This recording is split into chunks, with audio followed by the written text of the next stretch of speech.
es el libro de los Salmos. Yo sé que estamos iniciando hoy la nueva serie de predicaciones basada en los profetas menores, pero la introducción la vamos a hacer en Salmos. Entonces, Salmo 119.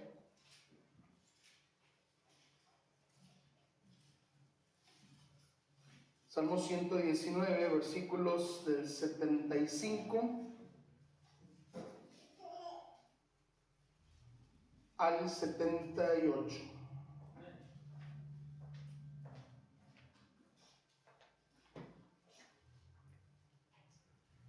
Salmo 119, del 75 al 78. Vamos a dar lectura todos juntos, hermanos, unidos a estos versículos, 4 versículos. Salmo 119, del 75 al 78. Lo leemos juntos, dice: Conozco, oh Jehová, que tus juicios son justos, y que conforme a tu fidelidad me afligiste. Sea ahora tu misericordia para consolarme, conforme a lo que has dicho a tu siervo. Vengan a mí tus misericordias para que viva, porque tu ley es mi delicia. Sean avergonzados los soberbios, porque sin causa me han calumniado, pero yo meditaré en tus mandamientos. Oremos. Padre, en esta hora te damos gracias, Señor, porque nos permites alabarte y exaltarte, pero también gracias porque podemos disponer este tiempo para meditar en tu preciosa palabra. Te pedimos, Señor, que hables a nuestras vidas, que nos ayudes, Dios, a poder escuchar lo que tienes para nosotros hoy, que podamos discernirlo y que podamos conocerte cada día más. Oramos en el nombre de Cristo Jesús. Amén. Pueden tomar sus lugares.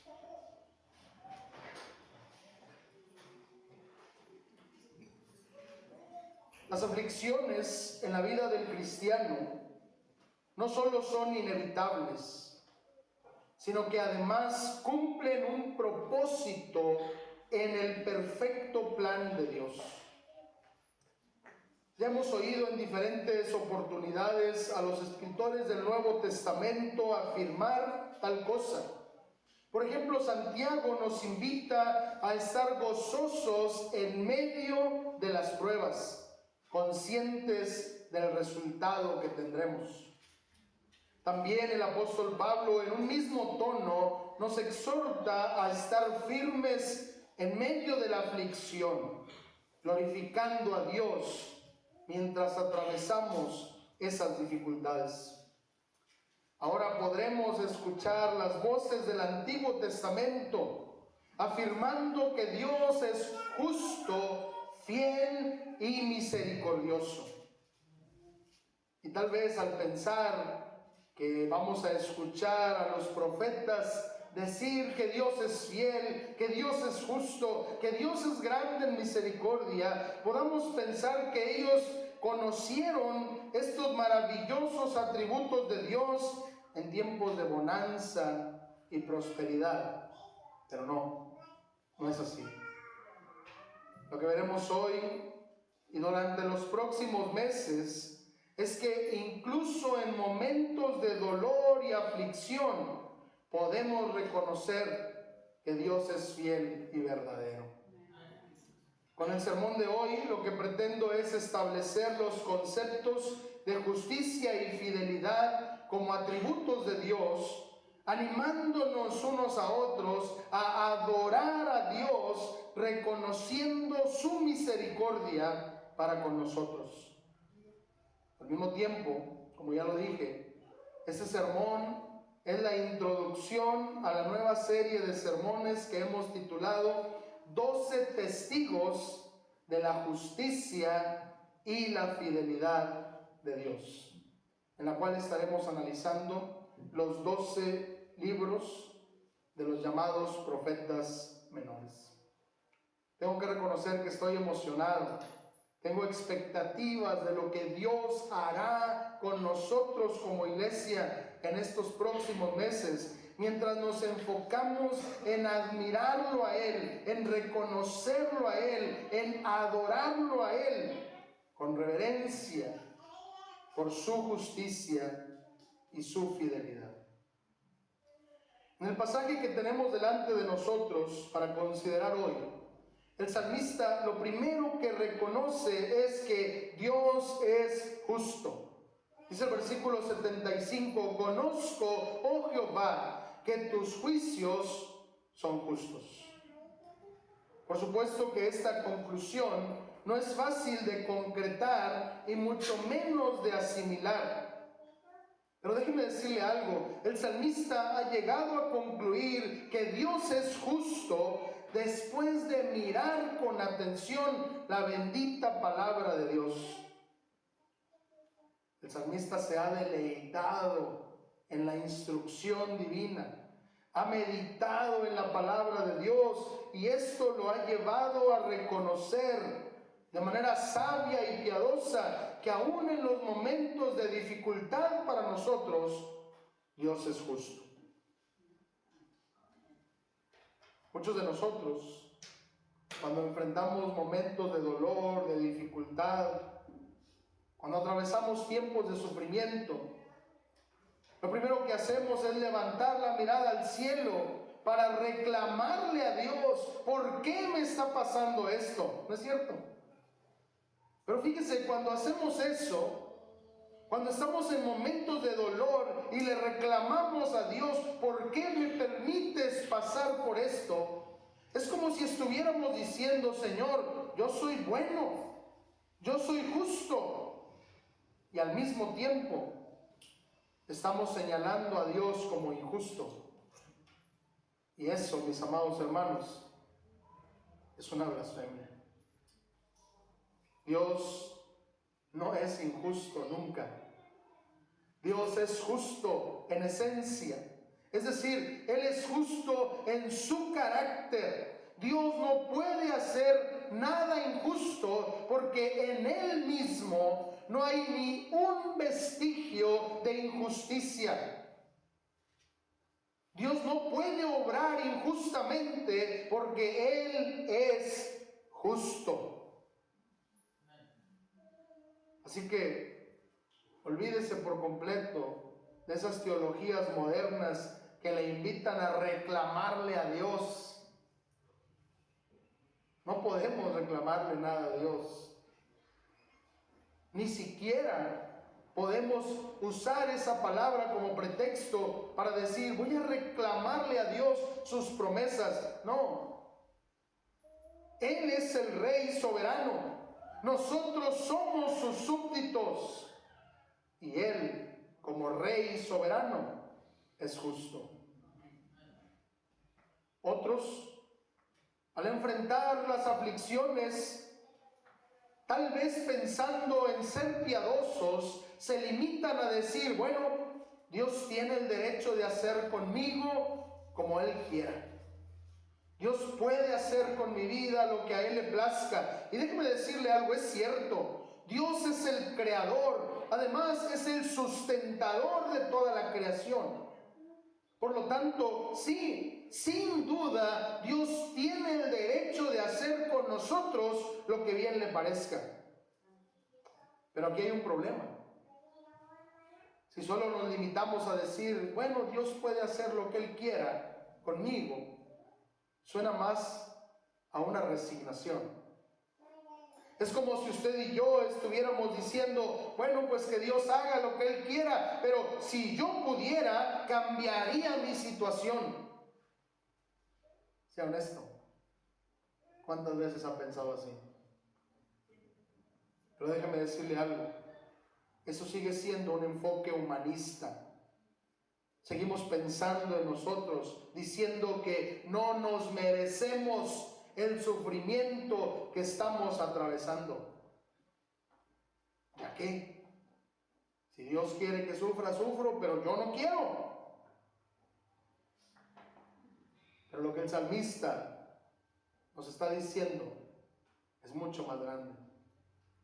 El salmista reconoce que el sufrimiento que está viviendo tiene un propósito justo, que Dios utiliza esos momentos de aflicción para llevarnos a conocerle más a Él. Podemos recordar la historia de Job, que conocía de Dios, que sabía de Dios, que en las propias palabras de Job, de oídas le había oído, pero después del sufrimiento pudo decir: mas ahora mis ojos te ven. Durante el análisis que vamos a realizar de los libros de los profetas menores, vamos a poder observar que ellos reconocieron que la justicia y la rectitud de Dios se manifestaron para hacer volver a su pueblo de Israel a una relación íntima y personal con Dios. Ellos descubrieron que Dios no está interesado en una obediencia legalista a la ley. Lo vamos a ver más adelante. No se trata de cumplir al pie de la letra los mandamientos. Se trata de tener un corazón que reconoce la grandeza de Dios. Se trata de vivir en una comunión plena con el Señor, reconociendo su carácter, su justicia. A Dios le interesa más que el hombre se relacione con Él, más que los sacrificios. El salmista en otra ocasión pudo decir algo similar, reconociendo que Dios está más interesado en la obediencia de los que nos decimos sus hijos que en la multitud de ofrendas que podríamos ofrecerle al Señor. La rectitud y la justicia de Dios no son un asunto secundario, es algo de vital importancia. La rectitud, la justicia de Dios es el principio que guía al pueblo de Dios. Porque Dios es recto, nosotros podemos vivir agradándole a Él. Dios es recto cuando salva a los pecadores. Con demasiada frecuencia pensamos que la rectitud de Dios solo se revela en justicia, cuando juzga a los pecadores. Pero también la justicia de Dios se muestra cuando nos salva. Porque por su justicia nosotros hemos sido justificados. Porque Dios es justo. Es que nos ha salvado. Es que ha mostrado su amor, su compasión y su misericordia. Y nos ha hecho justos delante del Padre. Así que Dios es recto en todas las relaciones que Él sostiene con la humanidad. En realidad, en todo lo que Dios hace, Dios es justo. El segundo argumento que podemos encontrar en el pasaje es que Dios es fiel. El mismo versículo 75 dice que conforme a tu fidelidad me afligiste. Y hermanos, esta forma en que el salmista se expresa me deja casi sin palabras. Conforme a tu fidelidad me afligiste. ¿Cuál es nuestro pensamiento cuando estamos en aflicciones, en dolor, en pruebas? ¿A quién le echamos la culpa cuando estamos en momentos de dificultad? Al diablo. El diablo me está poniendo en dificultades. El diablo me está poniendo pruebas. El diablo. Pero vea lo que dice el salmista. Según el salmista, ¿quién lo afligió? Dios. Dios. El salmista dice: Señor, tú eres tan fiel que me afligiste. Esto es impresionante, pero es maravilloso, Porque la palabra que el salmista está usando aquí para fidelidad tiene que ver con firmeza, con veracidad. De hecho, una de las formas en que se traduce la palabra aquí usada como fidelidad es verdad. Nosotros así lo cantamos. Hace un momento cantamos el Salmo 117, que en nuestra versión dice, y la fidelidad de Jehová es para siempre. Y nosotros cantamos, y la verdad de Jehová es para siempre. Es que es eso. El concepto aquí de fidelidad tiene que ver con verdad. Es como si el salmista estuviera reconociendo sus faltas delante de Dios, y eso le permite estar consciente de que si Dios no lo afligiera a él, Dios sería un mentiroso. Pero Dios es verdad. Dios es fiel y verdadero.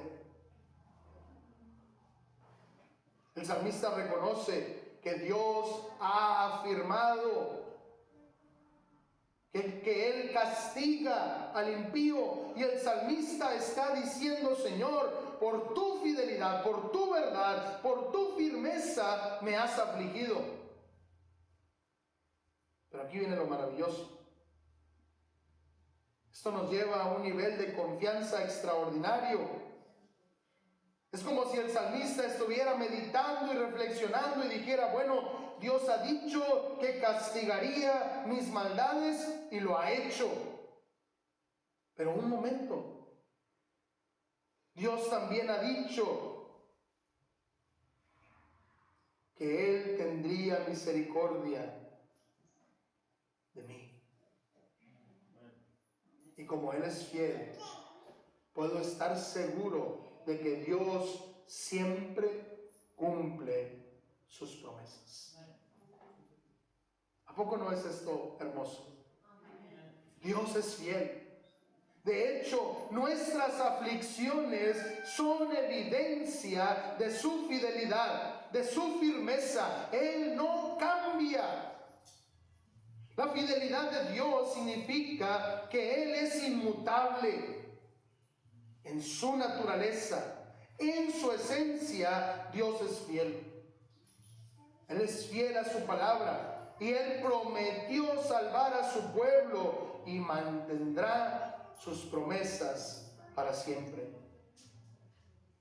Es por eso que le adoramos, porque Él es digno de confianza eterna, sin importar cuán improbables parezcan sus promesas. Porque para Dios no hay nada imposible. Nada. Nada en el cielo, nada en la tierra, nada debajo de la tierra puede impedir que Dios cumpla sus promesas para con sus hijos. Porque Él es fiel. Y es en esa fidelidad de Dios que nosotros basamos nuestra confianza. Porque aunque el Señor permite que pasemos por pruebas, lo hace para mostrar su fidelidad para con nosotros. En más de una ocasión, el salmista está recordando y hablando de la fidelidad de Dios, y dice que Dios es fiel desde la mañana hasta en la noche, desde el amanecer hasta el anochecer. Dios es fiel. Y también afirma que un día Dios vendrá a juzgar a la tierra, y lo hará con justicia y fidelidad. Ya hablamos de justicia hace un momento, pero déjeme decirle algo. Esta conexión entre la justicia y la fidelidad de Dios la podemos ver muchas veces en el Antiguo Testamento. Esta relación entre la justicia y la fidelidad es una manera de enfatizar que parte de que Dios es justo y recto significa que lo hace de manera consistente. Si Dios no fuera fiel, no podría ser justo. Pero como es justo, es fiel. Él obra en rectitud y lo hace de manera consistente. Esa es la fidelidad de Dios a la que se refiere el salmista en nuestro pasaje de hoy. Mire, para los pueblos paganos, sus dioses eran dioses infieles. Los adoradores de los Baales vivían con incertidumbre. Los adoradores de los dioses, de los ídolos, de los dioses falsos de los pueblos, vivían con la incertidumbre. ¿Cómo se irá a despertar hoy nuestro Dios? Vivían con miedo. ¿Qué tal si hoy nuestro Dios se levanta y decide destruirnos por completo? Por eso estaban constantemente ofreciendo sacrificios e inventándose nuevas formas de mantener contento a su ídolo.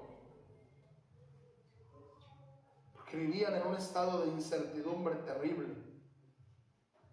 Pero para el pueblo de Israel, el mensaje desde la ley hasta los profetas es que Dios es fiel.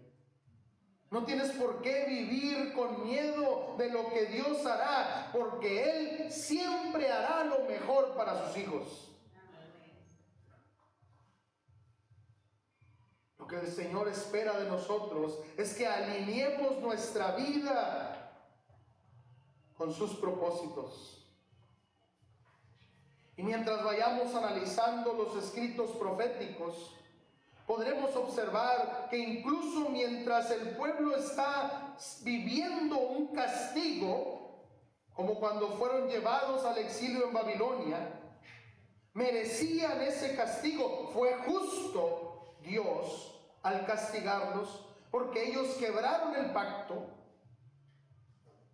Pero aún cuando estaban siendo castigados, ellos pudieron reconocer la fidelidad de Dios.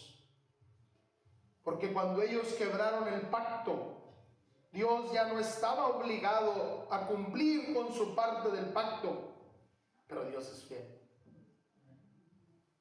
El profeta Jeremías, que no es uno de los menores de los que vamos a analizar en esta serie, pero el profeta Jeremías en su libro de Lamentaciones dice: por la misericordia de Jehová no hemos sido consumidos, porque nunca decayeron sus misericordias, nuevas son cada mañana, grande es tu fidelidad. Solo porque Dios es fiel es que podemos permanecer de pie. El mensaje del profeta Oseas nos alentará diciendo que un día Dios transformará a su pueblo para que pase de ser una esposa que se prostituye y venga a ser un pueblo comprometido de manera permanente y fiel con aquel que es el esposo perfecto. La fidelidad de Dios se revela a nosotros de una manera más clara por medio de Jesucristo, cuyo carácter de máxima fiabilidad lo lleva incluso a ser llamado allá en el Apocalipsis de Juan como el fiel y verdadero. Jesús es la manifestación encarnada de la fidelidad de Dios, porque Dios es fiel. Es que envió a su Hijo a morir en la cruz para salvarnos a ti y a mí del castigo eterno. El apóstol Pablo nos recuerda que es por la fiabilidad de la obra de Cristo para su pueblo que ahora nosotros podemos disfrutar de las promesas de Dios. Es la fidelidad de Dios la que nos ayuda a superar la tentación. Y el Nuevo Testamento nos recuerda que incluso cuando nosotros le fallamos al Señor, Él permanece fiel. Porque Dios no puede negarse a sí mismo. Él es fiel en su carácter. El tercer argumento que yo encuentro en este pasaje es que Dios es misericordioso. Dice el versículo 76, sea ahora tu misericordia para consolarme, conforme a lo que has dicho a tu siervo. Este tercer atributo que hoy estamos observando siempre está relacionado con la justicia y la fidelidad de Dios.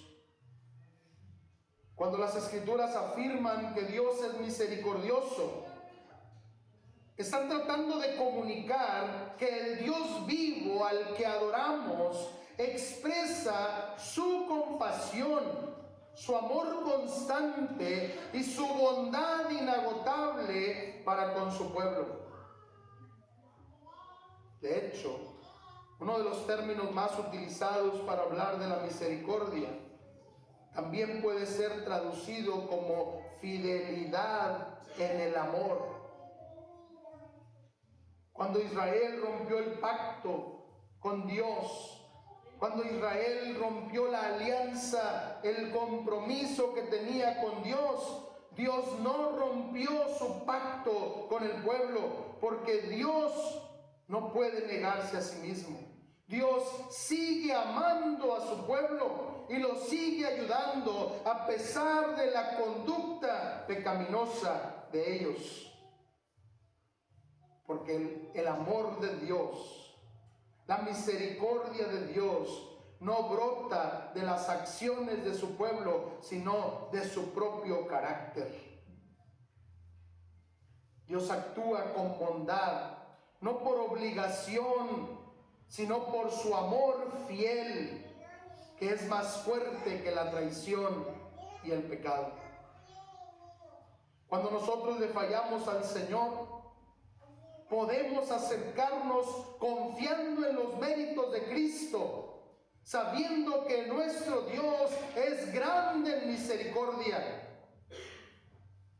y que Él nos ama con fidelidad inquebrantable. Por lo tanto, el Señor nos perdonará si acudimos a Él arrepentidos. Esta revelación del amor fiel de Dios llega a su plenitud cuando Dios envía a su propio Hijo al mundo. Tanto amó Dios al mundo que ha dado a su Hijo unigénito para que todo aquel que en Él cree no se pierda, mas tenga vida eterna. El apóstol Pablo, analizando la encarnación de Cristo, dice: pero Dios, que es rico en misericordia, por su gran amor con que nos amó, nos dio vida juntamente con Cristo, aun estando nosotros muertos en nuestros delitos y pecados.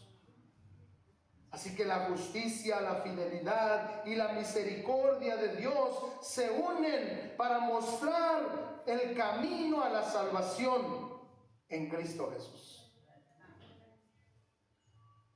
Al inicio de este sermón mencioné que el salmista había llegado a conocer a Dios mediante la meditación y reflexión en su eterna palabra. El Salmo 119, de donde hemos extraído estos argumentos, es un himno, es un cántico a la grandeza de Dios, pero a lo maravilloso de su eterna palabra.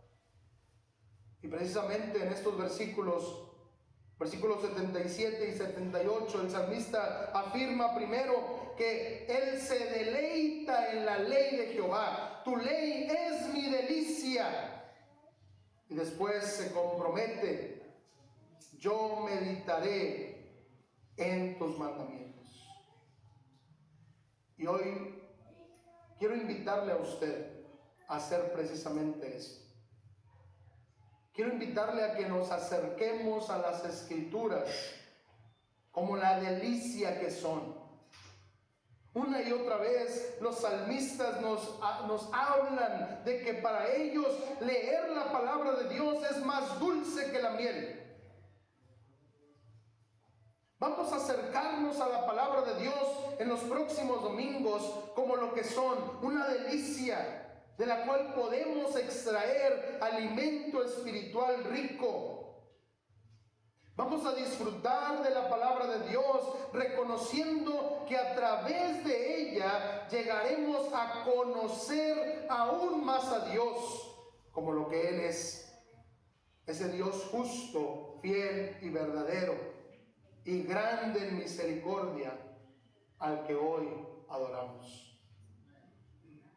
Que a través de esta serie de predicaciones que vienen por delante, Dios use su palabra para llevarnos a tener un mayor entendimiento de su carácter y que podamos comprometernos a servirle a Él de una mejor manera para que juntos vivamos para su gloria. Oremos. Padre, gracias por tu palabra. Señor, gracias por permitirnos adorarte, postrarnos delante de ti, reconociendo que tú te has manifestado a nosotros y nos has hecho conocerte, pero que al mismo tiempo esperas de nosotros que respondamos a esa revelación y que podamos servirte como tú lo mereces. Señor, gracias por permitirnos reconocer que tú eres justo, fiel y misericordioso. Ayúdanos, Dios, para que podamos responder en base a tu fidelidad, en base a tu justicia y a tu misericordia, y podamos decidirnos a servirte como tú lo deseas. Ayúdanos, Señor, a conocerte cada día más y a responder a tu llamado para hacer conocido tu nombre, para que otros te conozcan y te den la gloria. Permítenos vivir cada día con el único deseo de que tu nombre sea glorificado. Te alabamos, te adoramos y te exaltamos en ese nombre que es sobre todo nombre, de Cristo Jesús. Amén. Que Dios permita que le conozcamos cada día más como el Dios justo, fiel y misericordioso que eres. Dios los bendiga.